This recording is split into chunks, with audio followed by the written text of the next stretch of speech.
Sir, I don't mean to interrupt you, but you gotta take that into private. Listen, buddy. This here, lovely lady, absolutely one of a kind. I know it's one of a kind. I'm flattered you think that of this lovely credit card here. She's one of a kind, and I've just never felt like this about anyone or anything before. It's just a very special connection. Again, for the sake of the other patrons, please just do your review and get on your way. Thanks so much. I think I might be here for a while. We have a lot of ground to cover. You know what they say, a finance talk a day keeps the doctor away. Let's get right into my review on the Capital One Venture X. If you're new here, I'm Credit Card Critic Colin, and on the channel we cover all things credit cards, investing, and personal finance. Today, a review of the Capital One Venture X. This is a card that I am just absolutely in love with, but stay till the end to see my true review on how the Capital One Venture X stacks up. Starting off with the pros, and boy oh boy, are there a lot of them. First up, the Venture X has a rather beefy sign-up bonus of 75,000 miles after spending $4,000 in the first 3 months of card opening. Those miles on a base redemption of 1 cent per point in the Capital One travel portal are worth $750 of value. And that's not even taking into consideration the possibility of using transfer partners to move those miles to other partners and get a value greater than 1 cent per point. But we'll talk about that a little bit later in the video. Next up, that the 2% catch-all card takes very minimal thought. In comparison to other cards that have 1% back or even 1.5% back, 2% just beats the competition. The other multipliers that the Venture X has are on flights within the Capital One portal at 5x back on miles, and then 10x back on hotels and car rentals. Some other incredible value that the Capital One Venture X gives you as a cardholder, Priority Pass, which give you access to over 1,000 different lounges around the world. On the topic of lounges, the Capital One Lounge is in a handful of airports, Dallas, a couple in DC, and then in Denver. I absolutely adore the Capital One lounges. They've got tremendous snacks, tremendous drinks, and tremendous atmosphere and a vibe that just really makes you feel special in a way. Lastly, Capital One Venture X gives you access to Capital One transfer partners, which give you tremendous outsized value in comparison to a redemption on cash or even just the standard 1 cent per mile on the mileage redemption when you're booking flights or hotels. Next, we're gonna move into some things that, I hate to say it, but there are some cons to the card.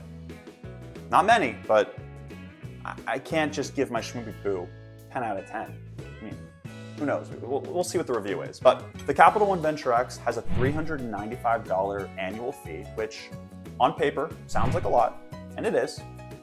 However, the effective annual fee, which is something that we really want to focus on when it comes to whether it makes sense to keep cards open or not, is the thing we really want to dive into.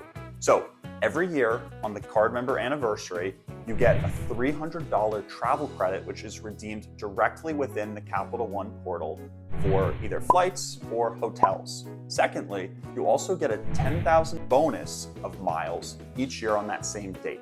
Now those miles, when used on travel in the portal, are valued at a base valuation of $100 or 1 cent per point.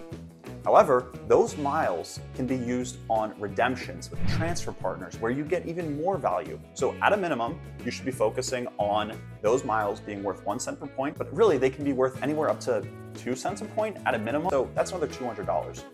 That's where the effective annual fee comes in, which is if you're paying $395, as long as you travel once, at a minimum, you're getting $400. $300 from the credit, and then $100 at a base valuation on redemption for that annual 10,000 bonus points. The one caveat that I can say about my Schmoopy Poo Venture X is that they are pretty exclusive in a way. Capital One is pretty sensitive to the number of credit cards that you have. They don't have a hard and fast rule like Chase's 524, but they are sensitive to the number of cards you have open. When you want to take the relationship to the next level with Capital One, I recommend committing rather early in your credit card journey. You see, if you wait too long and you sample all the options out there, the Capital One gets a little jealous. And they say, you're not going to be someone we really want to target. Whether you're starting out your credit card journey now, or you've been waiting on a new card for a while and you don't have the Capital One Venture X, it's something I would really prioritize and really try to get in on before you have too many cards. In my case, I had opened a number of new cards and they made me earn it. I had to wait a year until I could actually go and get this Venture X card. Patience paid off. I found my everyday card and it lives in my wallet now. So I always have it close to me. Enough of the romance. Let's get to what you all came here for, and that's my actual review. In terms of travel cards, the fact that it pays for itself, gives you lounge access, priority pass, and TSA PreCheck, as well as an overall catch-all card at 2% back, and transfer partners, it's just a slam dunk. It's just hard to beat. The one downside is the high annual fee. But again, we want to focus on the effective annual fee, which we're effectively getting $5 of value at a baseline as long as you're traveling. So as it stacks up, I will give the Venture X a whopping 5 out of 5 score, a perfect score. You're perfect. And with that being said, excuse me, sir. One last interruption, if I may.